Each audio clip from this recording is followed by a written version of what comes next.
just wanted to share something kind of fun. Normally, my son has a hard time, like, falling asleep, but because we're in a small yurt, which is like one room, while I was doing that ASMR, he actually fell asleep. Hey everyone, it's Snowflake ASMR. So today's video will be a little bit different than my normal content, as we're up north in MacGregor Point staying at a yurt. So this video will be a little bit fun, a little bit, ASMR style. First here we're gonna go look at Lake Huron, listen to some waves and such, and then we'll follow up with a tour over the yurt, as well as a story time right beside the fire.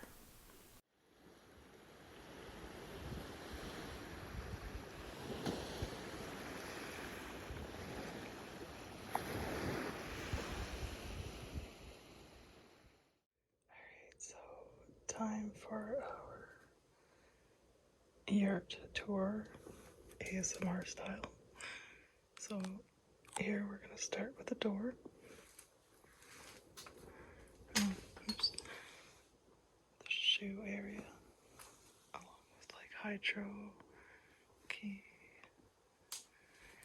Now these are windows as well as screens for the summer, but it's the middle of December, so that'd be too cold.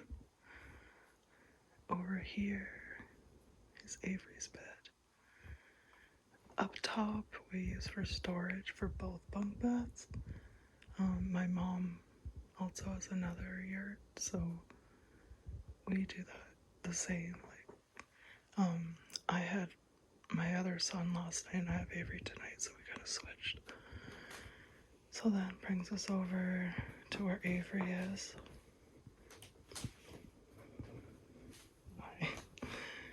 Which is a little kitchen area and another window.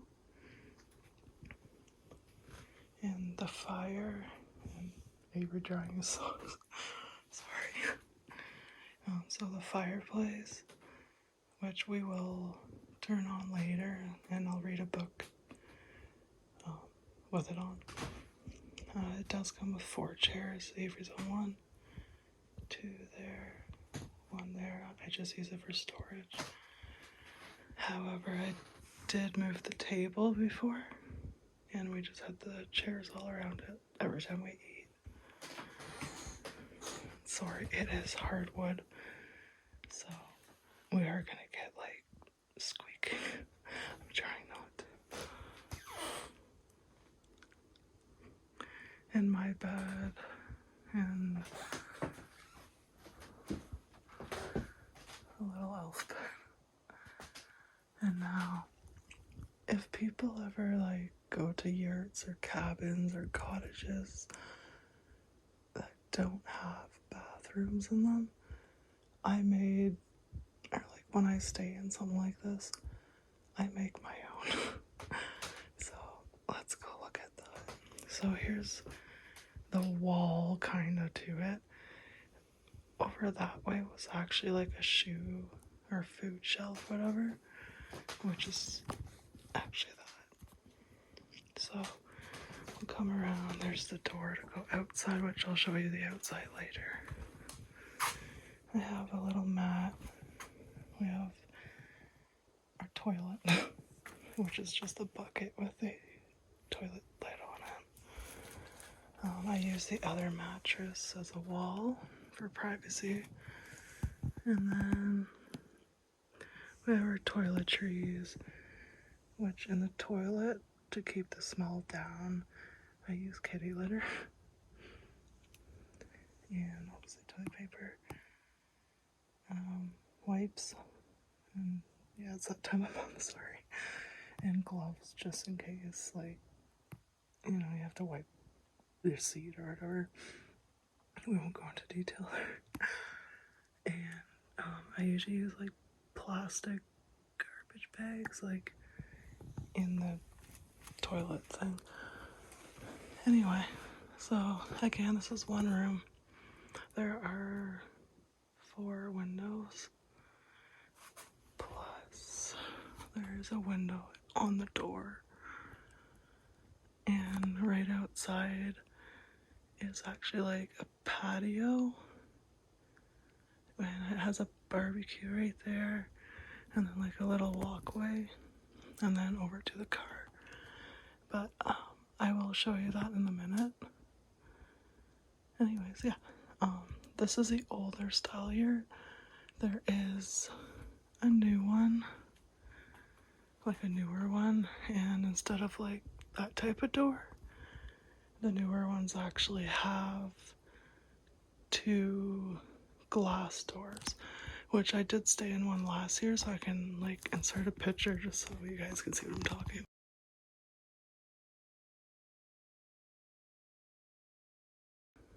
Here's that yurt.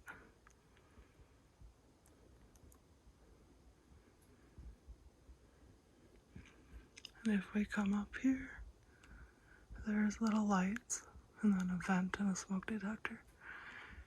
In the newer yurts, there's actually like a glass dome, and you can like view the trees and the stars. It's actually really neat.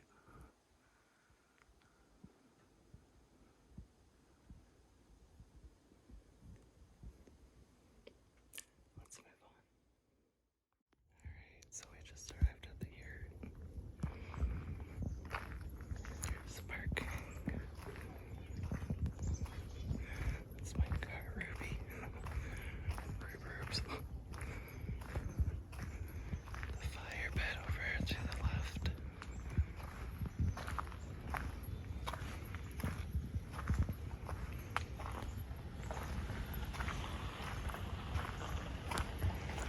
And I put my solar lights over here. This is a patio.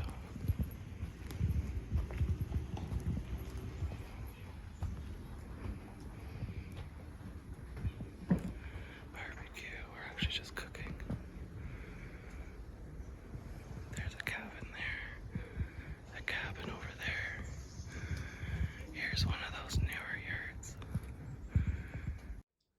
So today's book is Little Polar Bear.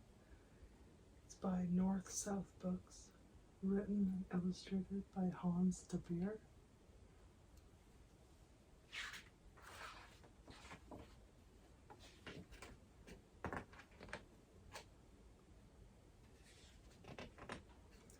There's the front.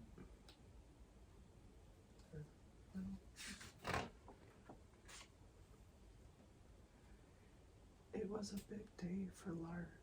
He was going with his father on his first hunting trip. Lars was white all over, just like his father. In fact, at the North Pole, where Lars lives, everything was white because it was covered in ice and snow.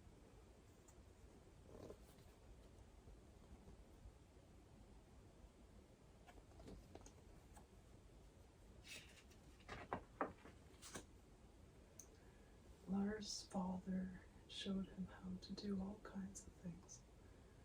Follow tracks, swim, and dive.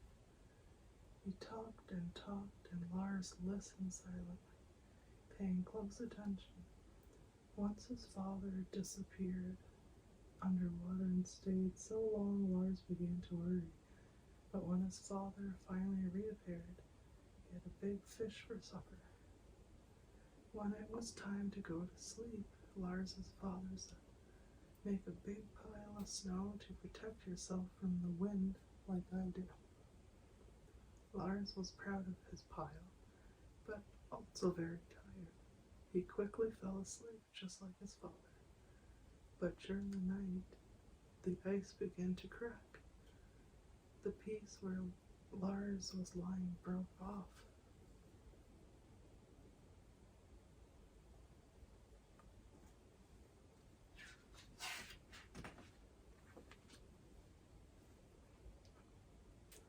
When Lars woke up, it was morning.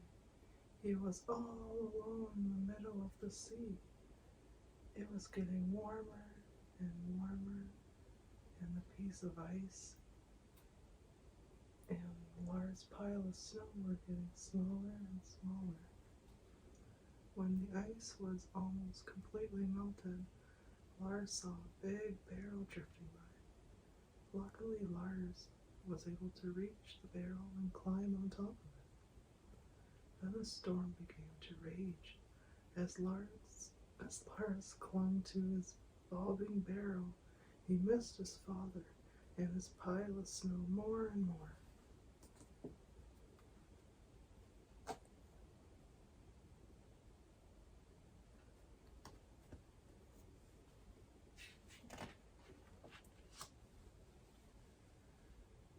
After the storm, Lars drifted on the sea for a long time. At last he saw land, but could not see any snow or ice. Almost everything was green, and the sun was very warm.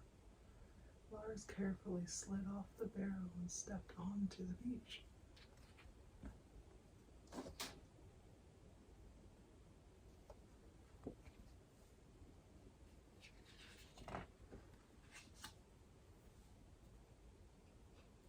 My son's over here sleeping. The beach was hot and yellow. It burned Lars's paws. He ran to a river nearby.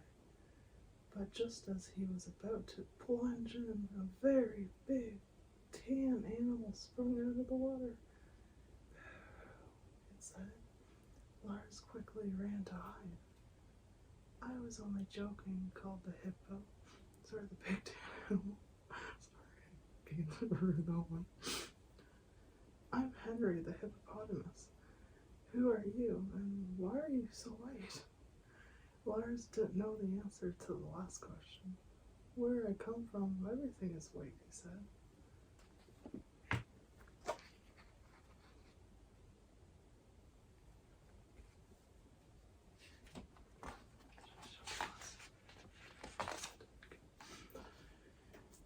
He told Henry about his long journey and asked him how he could get back to his father. Henry listened sympathetically, but he seemed confused. He wiggled his ears and squirmed and finally said, the only one who can help you is Marcus, the eagle. He has traveled all over the world. He will know where you come from and how you can get back there. But we'll have to cross the river, go through the jungle, and climb the mountains to reach him. Lars was happy to go, but when he looked at the river, he said, the only problem is that I can't swim very well yet. No problem at all, said Henry and laughed. Climb on my back. I won't sink.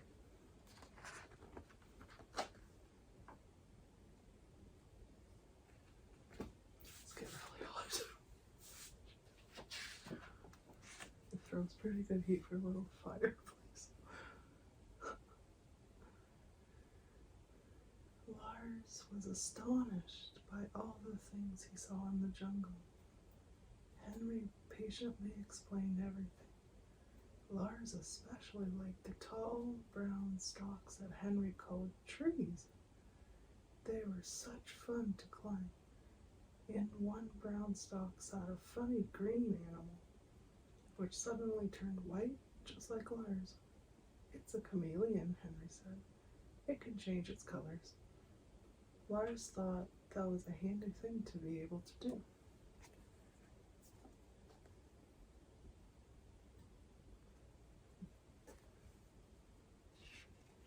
Oh, I have a good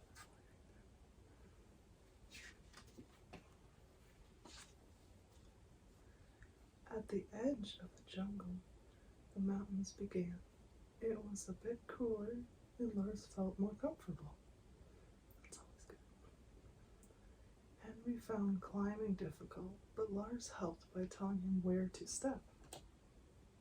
After a while, Henry was exhausted. That's enough for today, he said. Tomorrow we will continue. Let's rest here and look at the nice view. Kind of like here in a yurt in the middle of Fort Elgin, in MacGregor Point. And we are amongst the trees. It's perfect. Let's continue. As Lars looked out over the land and sea, he began to feel homesick. "Cheer up," said Henry. "You'll be home again soon."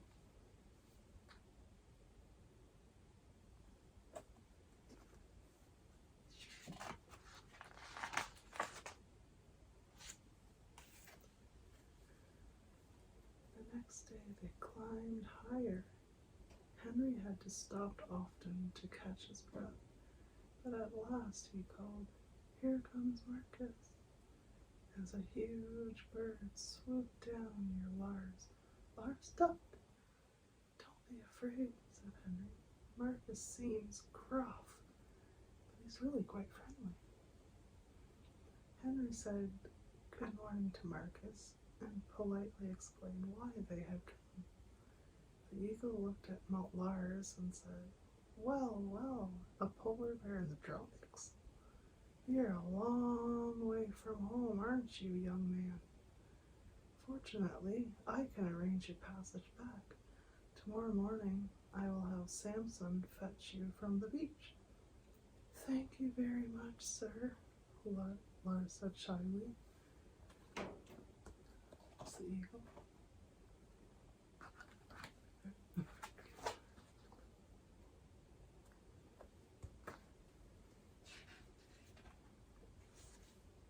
The next morning, Henry and Lars met Marcus on the beach. "Right on time," said Marcus proudly as a huge gray whale arrived. Although Henry was happy for Lars, he was also sorry to see him go. "Take care of yourself," he said sadly. "Thanks for everything, Henry," Lars called as the whale swam away. Marcus flew along a bit to set them on their way. Henry stood alone on the beach. He kept watching for a long time after Lars and the whale had disappeared.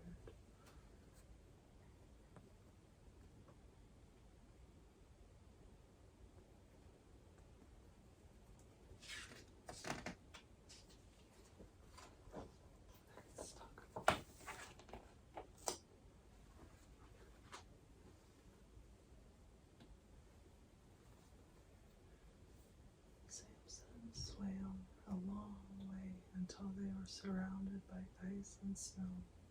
"We must be near your home now," he said. At the same moment, Lars called, "There he is, my father. Father, I'm back." Lars' father couldn't believe his eyes. There was Lars riding on top of a whale. Lars's father was very tired from looking for Lars, but he wasn't too tired to catch a big fish for Samson to thank him. Samson waved as he swam away. "And now," said Lars's father, "we must go straight home because your mother is very worried."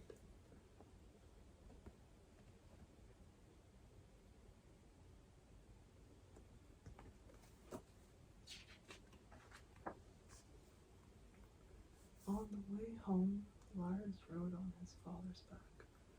Everything was white and he was surrounded by snow and ice. But this time Lars talked and talked while his father was silent.